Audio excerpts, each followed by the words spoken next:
My dear students, today we will discuss about SN. SN क्या होता है? मान लो अपने पास कोई भी एक AP है. AP is 3, 8, 13 and so on up to 253. ये AP है. S का मतलब होता है sum of the terms, means 3 plus 8 plus 13 and so on, means इन सारी टर्म्स का सम क्या आएगा.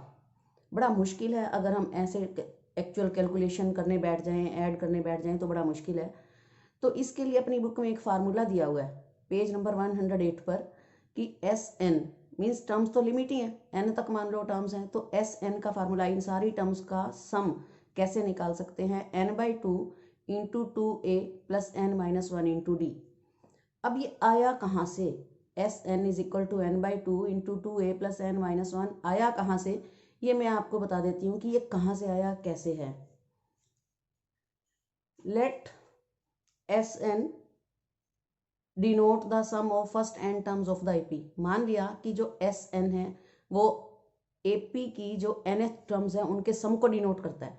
तो हमने SN is equal to a plus d, a plus 2d, dash dash dash up to a plus n-1 into D. ये आपको पता है terms, first, second, third and so on. अब हमने क्या करना है, rewriting the terms in reversing order. इन्हीं टर्म्स को हमने रिवर्सिंग ऑर्डर में लिख देना है. मीन्स जो लास्ट वाली थी उसको फर्स्ट बनाना है, जो लास्ट सेकंड थी, मैंने यहाँ शो नहीं करी लास्ट सेकंड क्योंकि इतना पेज नहीं है. n-1 से पहले n-2 आएगी और उससे पहले n-3 आएगी. तो लास्ट वाली को हमने फर्स्ट नंबर पे लिखना है, लास्ट सेकंड को इधर से सेकंड नंबर पर, लास्ट थर्ड को हमने इधर लिखना है, और जो इधर की लास्ट टर्म थी वो इधर आ गई. मीन्स रिवर्सिंग ऑर्डर जो है वो यहाँ पर आ गया.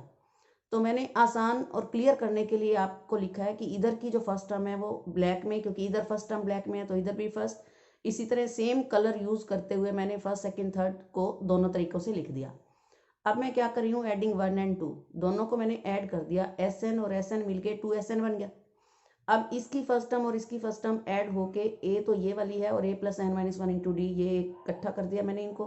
सेकेंड टर्म्स को a plus d, a plus n-1 into D, n-2 into D, इसको ऐड कर दिया. इसी तरह थर्ड टर्म को ऐड कर दिया and so on, last term को मैंने ऐड कर दिया. जब हमने इनको सॉल्व किया तो a और a मिलके 2a बन गया, n-1 इंटू डी. जब हम इसको खोल के सॉल्व करते हैं तो ये भी 2a plus n-1 into D बनता है. इसको करते हैं तो भी 2a plus n-1 into D बनता है. इसको खोलते हैं तो भी 2a plus n-1 into D बनता है. हर बार ये इनको कैलकुलेट करके, इनको ऐड करके यही बनता है. तो अब ये कितनी बार है, 2a plus n-1 into D, 2a plus n-1 into D, 2a plus n-1 into D, 2a plus n-1 into D, ये कितनी बार है? n बार है. n टाइम्स ये टर्म आ रही है. जैसे a प्लस a आप लिखते हो 3a, 2a plus 2a means आप लिख देते हो 3 इंटू 2a. जो टर्म्स जितनी बार होती है उसको हम आगे मल्टीपल कर देते हैं. तो ये n टाइम्स टर्म आ रही है, तो मैंने यहाँ पर n लगा दिया. 2SN is equal to n into 2a plus n-1 into D. तो हमने क्या करना है, इस 2 को नीचे ले आना है, n/2 into 2a plus n-1 into D. तो बजाय कि बार बार बार बार हम इस तरीके से करें, कोई भी जो मैथमेटिकल फार्मूला है वो एक बार हम उसको फॉर्मेशन सीख लेते हैं, बाद में तो हम उसका एप्लीकेशन मीन्स उसका फार्मूला ही अप्लाई किया जाता है.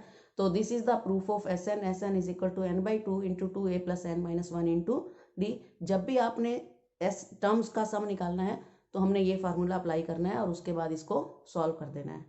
So thank you, have a nice day.